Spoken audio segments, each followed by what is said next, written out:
Meron lang akong na-notice dito, nakakapagtaka. Nung binanggit natin na imbestigahan natin to, bakit kaya nag-react si Senator Cayetano, Alan Peter Cayetano? Wala naman po yung pangalan niya rito. So ito po yung isang katanungan natin sa Monday, sa puwino natin itong sila Susara to explain what is the role of Senator Cayetano. Dahil officially, based on the record po ng SEC, yung hawak nating papel ngayon, hindi po naman lumalabas yung kanyang pangalan. Wala po, kaya kung merong sakali na lalabas ditong issue ng korupsyon o anumang anomalya, baka dapat wala siya ipangamba dahil wala siya rito, pero may malaking katanungan na bakit lumulutang siya sa publiko na parang siya yung chairman nito. So, Hinamon ni Senate Minority Leader Alan Peter Cayetano ang Malacanang, NBI at Department of Justice na ituloy ang investigasyon sa 2019 Southeast Asian Games kapalit ng pagpapatuloy ng flood control probe. Kakasakaya dito ang Malacanang. Si Sheena Torno magbabalita. Tayo-tayo lang ha. Sabihin natin sa DOJ, sa NBI at sa Malacanang, di kayo halata ha. Slight lang, pero hindi naman kayo halata.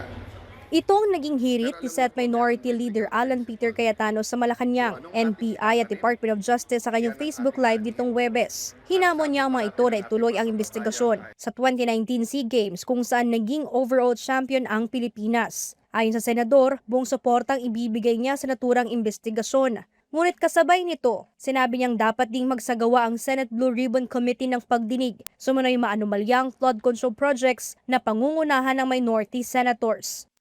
Tapos, ako naman, 10 ng aming mga kasama na ngayon ay nasa minority, imbestigahan naman namin ang flood control. Deal?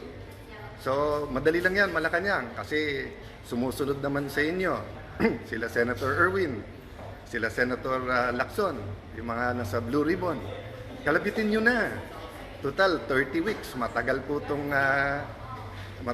itong impeachment.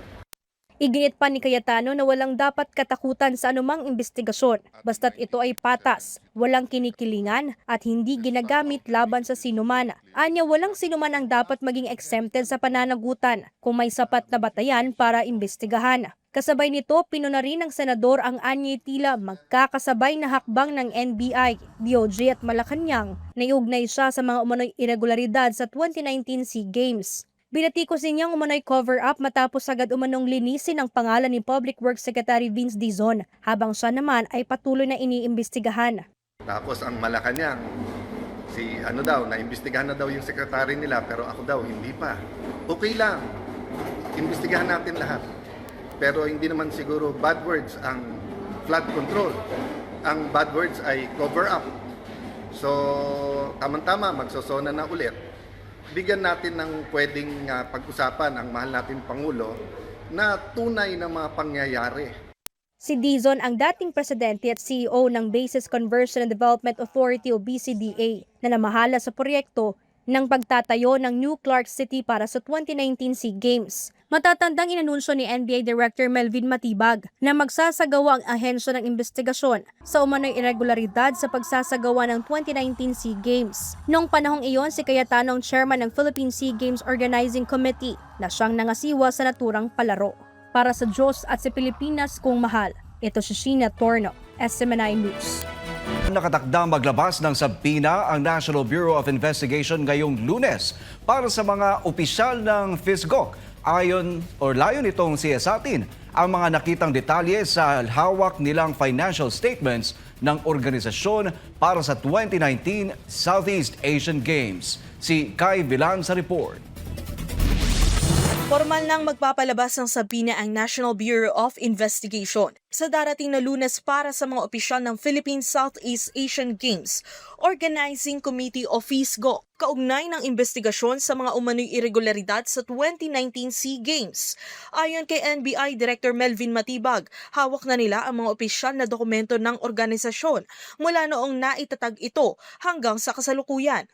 well, ito na yung sinasabi kong kaso tungkol dun sa Philippine SEA Games Committee organizing committee na nakita ko po, nakarating na sa akin yung JS nila noong 2019, nakuha na po natin hanggang to the present ito 2026. Dahil dito, formal nang ipapatawag ng ahensya ang mga opisyal na nakapaloob sa mga record ng Securities and Exchange Commission. Sa Lunes po, mag-issue tayo ng subpoena para sa Friday, maimbitahan sila Ramon Susara, si Dexter Estacio, John Lester Suceso, at iba pang director, at testificandum and duces tecum po ito.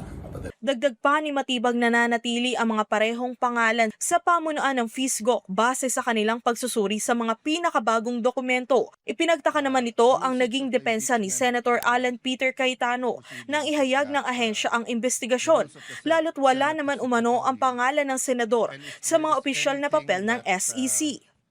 Meron lang akong na-notice dito, nakakapagtaka, nung binanggit natin na imbestigahan natin to, bakit kaya nag-react si Senator Cayetano, Alan Peter Cayetano, wala naman po yung pangalan niya rito. So ito po yung isang katanungan natin sa Monday, sa puwina natin itong sila Susara to explain what is the role of Senator Cayetano. Dahil officially, based on the record po ng SEC, yung hawak nating papel ngayon, hindi po naman lumalabas yung kanyang pangalan.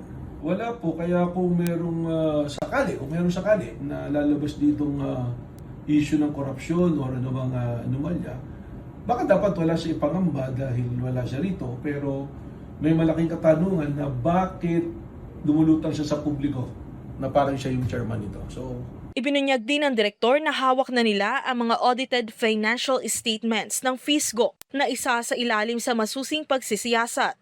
so ito yung siguro dapat bang masagot. At hawak ko na rin dito yung mga financial statements na mga may rental na nagasto 650 million, 300 million plus na consultancy. So, tsaka nakuha ko na rin po yung audited financial statement ng kumpanya na ito. So, ito po yung mga dokumento na dumating sa atin. Para sa Diyos at Pilipinas kong mahal kay Villan, SMNI News. Hindi umano tumugon si Senator Robin Padilla sa summons ng Office of the Ombudsman kaugnay ng reklamong obstruction of justice na isinampa laban sa kanya. Ayon kay Ombudsman Boying Remulla, wala umanong isinumiting counter affidavit ang senador bago ang itinakdang deadline. Samantala, muling bubusisiin ng Ombudsman ang naging investigasyon nito sa 2019 SEA Games upang alamin kung may posibleng paglabag sa batas. Si Margaret Gonzalez magbabalita. Kung si Senador Alan Peter Cayetano ay nag-hire ng counter affidavit sa reklamong obstruction of justice, si Senador Robin Padilla naman hindi umano tumugon sa reklamong isinampa laban sa kanya. Ayon kay Ombudsman Boying Remulla, walang isinumiting counter affidavit si Padilla sa kabila ng ipinadalang summons ng kanilang tanggapan. Anya, lumipas na rin ang itinaktang deadline para sa pagsusumite ng depensa. Dahil dito, posibleng umusad ang reklamo laban kay Padilla.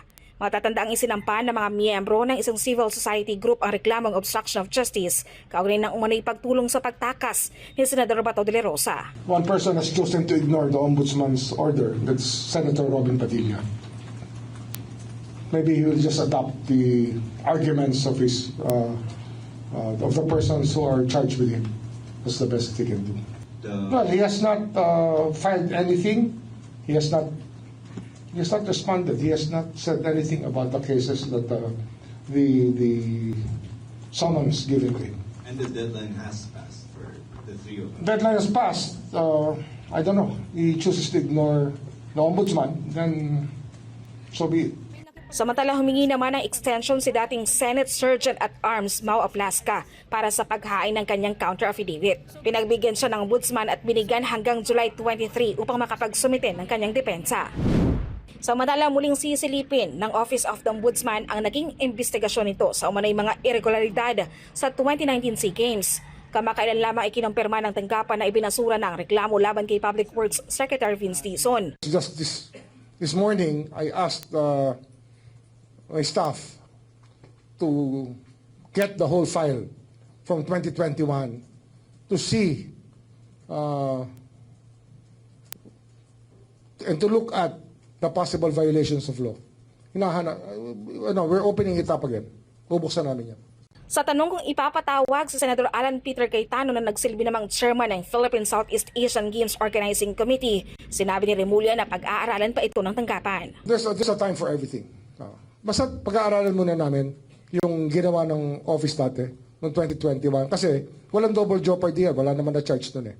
Samantala, tuloy-tuloy rin umano ang paghahain ng mga kaso kaugnay ng investigasyon sa flood control projects. Ang kay Remulla, nagpapatuloy ang proseso na mga kasong isasampa laban kay Senador Joel Villanueva at Senador Francis Cheese Escudero. Malapit na rin umanong umusad sa preliminary investigation ang kaso laban kay dating House Speaker Martin Romualdez. Nilinaw rin ni Remulla na nanatiling bahagi ng investigasyon si dating Budget Secretary Amena Pangandaman sa kabila ng bago nitong appointment bilang CEO ng Al-Amana Islamic Investment Bank. Kasama pa rin siya sa universe namin. She's part of the universe definitely. Para sa Diyos at Pilipinas, kumahal, Margaret Gonzalez, SMNI News. Nilinaw ng kampo ni dating Acting Sergeant at Arms, Mau Aplasca, na nakapagsumite na sila ng kontra-salaysay sa reklamong obstruction of justice sa Ombudsman. Ayon sa nagpakilalang abogado ni Aplasca na si Attorney Christopher James Purisima, naisumite nila ang kanilang depensa noong pang July 9 at hindi anya sila humingi ng anumang extension.